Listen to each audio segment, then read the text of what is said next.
We're almost at the end of Modern Horizons preview season, but we're not quite done yet. Today we have more surprises in store for you, including absurd land destruction, Mirrodins versus Phyrexians in a way I never thought I'd see, and so much more. Hope you've been enjoying our Modern Horizons preview content, and if you have, be sure to hit the like button right below the video. It actually does help out a lot. Alright, let's do this thing.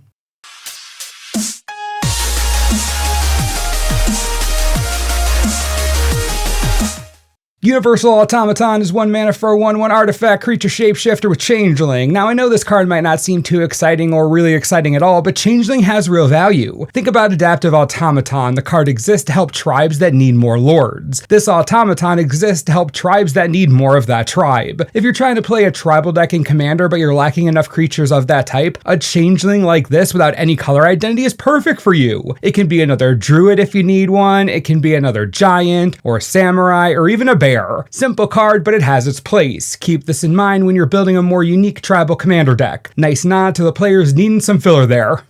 Ephemerate is 1 white mana for an instant with rebound. Exile target creature you control, then return to the battlefield under its owner's control? Well, it looks like there's a strict upgrade to Cloud Shift. Ephemerate is just dang excellent, giving you the flicker that you want at instant speed, and then getting it again on your next upkeep. That's so much value for enter and leave the battlefield effects. Adding rebound to this card feels like it should be an uncommon, but wow. I imagine Feather players are gonna go a bit nuts, probably Rune as well, Brago I'd imagine. Wow, there must be a huge party among Blink players in Commander. Gotta love those strict upgrades, am I right? Marit Lage Slumber is 2 mana for a legendary snow enchantment. Whenever the Slumber or another snow permanent enters the battlefield under your control, scry 1. At the beginning of your upkeep, if you control 10 or more snow permanents, sacrifice Marit Lage's Slumber. If you do, create Marit Lage, a legendary 20/20 black avatar creature token with flying and indestructible. Yes! Another way to get Marit Lage on the battlefield. Yes, no dark depths needed here. The enchantment is cheap to get on the battlefield, which is nice, and whenever another snow permanent enters the battlefield, you get to scry 1, which means your snow-covered lands, they're going to scry 1 on entry. That's very nice. So we need 10 snow permanents. Obviously getting lands is easiest. I'd like to make some type of blue-green ramp tempo deck that wins by summoning Marit Lage early by ramping snow lands. Now that sounds like a plan to me. I'm going to make that deck starting right now. Well, after I'm done talking in this video. This is so exciting. Mirrodin Besieged, the card, not the set, is 3 mana for an enchantment. As it enters the battlefield, choose Mirrodin or Phyrexian. If you choose Mirrodin, whenever you cast an artifact spell, create a 1/1 mirror creature token. If you choose Phyrexian, at the beginning of your end step, draw a card, then discard a card. Then if there are 15 or more artifact cards in your graveyard, target opponent loses the game. Well, hello there, new enchantment friend. I love this card straight to new Phyrexia. Seeing the battle between the Mirrodins and Phyrexians on a card is so neat. Obviously, the only mode I care about on this is the Phyrexian mode, don't get me wrong. The Mirrodin one can be quite strong when you chain artifact casts together, but I mean, come on! You get to fill your graveyard with dead artifacts, then force someone to lose the game. How awesome is that? In Commander, you can easily run a card like this in Brea, which sacrifices artifacts all the time. Saheeli the Gifted. I wish you could run this in Doretti or Feldon, that'd be sweet. But still, the artifact decks you can run this in, it'll be absolutely brilliant. One of my favorite cards in the set, hands down. Seriously, the set is making me so happy. Watcher for Tomorrow is 2 mana for a 2/1 human wizard with Hideaway. They're bringing Hideaway back. For those who don't know, Hideaway is this creature enters the battlefield tapped. When it does, look at the top 4 cards of your library, exile 1 face down, then put the rest on the bottom of your library. When the Watcher leaves the battlefield, put the exiled card into its owner's hand. I did not think we were going to see Hideaway for a long time. I didn't think we'd see Hideaway in a set like this, that's for sure. As far as playability is concerned, this card is definitely meant for a Blink deck, especially after some of the cards we've already seen. The Watcher is perfect for the same Brago deck Ephemerate is, getting to enter and leave the battlefield, looking at the top 4 and grabbing something important each time. It's a wonderful trigger to have, and I'd expect Blink players to jump at the chance to grab this up.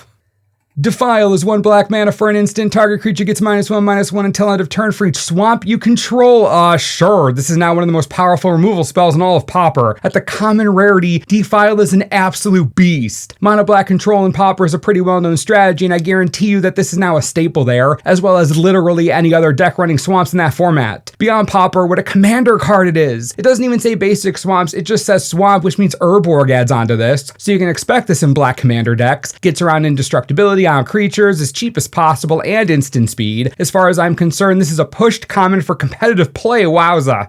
Mind Rake is 3 mana for a sorcery. Target player discards 2 cards. It also has Overload for 2 mana, which means you can legit spend less mana and get the entire table to discard 2 cards each. That's hilarious! That is so friggin' funny, I can't even right now. It's a strictly better Mind Rot. Nekasar is gonna love this. Nath of the Guilt Leaf, same thing. Even something like Neheb the Worthy. Universal discard like this is gonna trigger so many effects. The Haunt of Hightower, Waste Not, Guest Grimoire, Liliana's Caress, you know what I'm getting at here. Universal discard effects have a lot of power in Commander, so while this is only a common, do not underestimate the sweet, sweet Overload ability. It's so nice.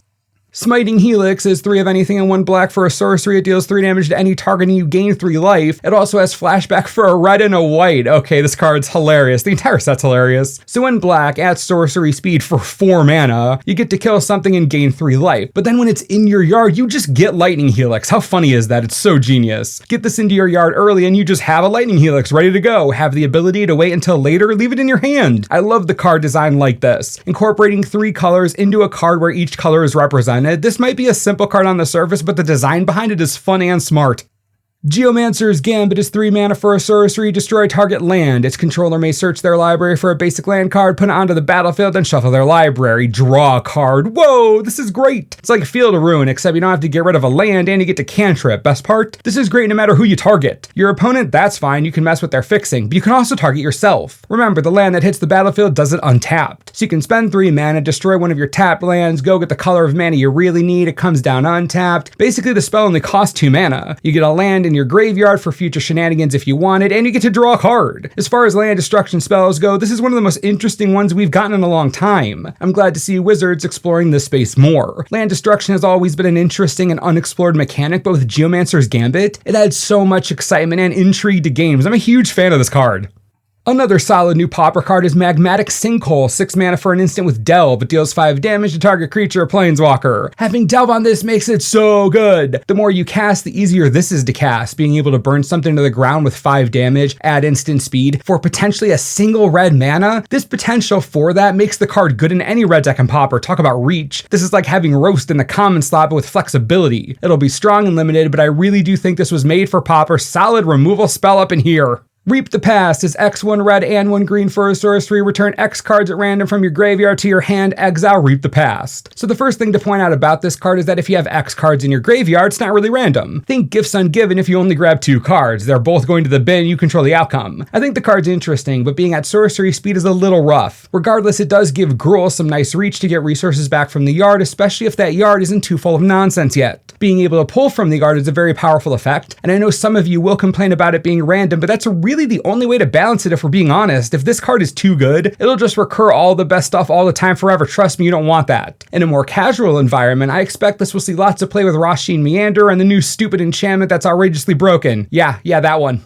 Soul Herder is 1 of anything, 1 white and 1 blue for a 1/1 spirit. Whenever a creature is exiled from the battlefield, put a +1/+1 counter on Soul Herder. At the beginning of your end step, you may exile another target creature you control, then return that card to the battlefield under its owner's control. What? This is the next in an apparently long line of blink support in this set. What a house of a card. Conjurer's Closet on a 3 mana creature that gets bigger whenever you blink something, and it's in relevant colors? I mean, the card synergizes with itself. What a powerful effect. Again, I have to talk about the blink commander players in the room. Brago and Minato, Rune. Are you all still there? Have you fainted yet? Is half your deck going to change now that you can reliably blink whatever you want, whenever you want? Because Soul Herder, as well as the other blink cards we've seen from today alone, are enough to impact your decks in a real way. It's like the set has something for everyone. Honestly, Modern Horizons should have been called Magic Horizons. My goodness.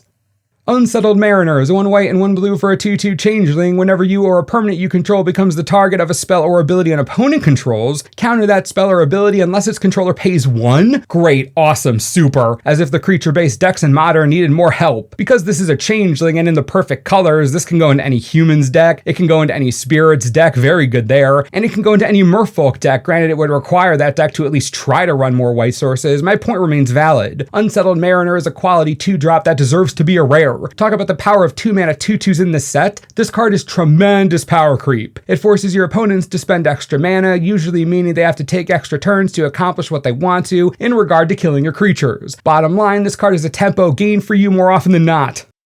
We're almost done with preview season, but Wizards is still finding ways to surprise me with their playable cards. I think at this point we've seen playables for Legacy, Modern, Pauper, and Commander. All these formats will be impacted by this set, and I think that was the point all along. I think we're finally seeing a set that's designed for the advancement of competitive play, and I couldn't be happier. I need to know how you're all feeling about this set. Is there still something you wish was here but isn't yet? Anything glaring you think is left out? What are you most excited about? I'm going to keep asking you questions until you answer them because you're my friends and I have no one else to talk to about this. My editor doesn't even want to talk to me because she hears my voice all the time on here, so just please talk to me. I need friends. I hope you've enjoyed these preview videos so far, and as always, thanks for watching and we'll see you next time.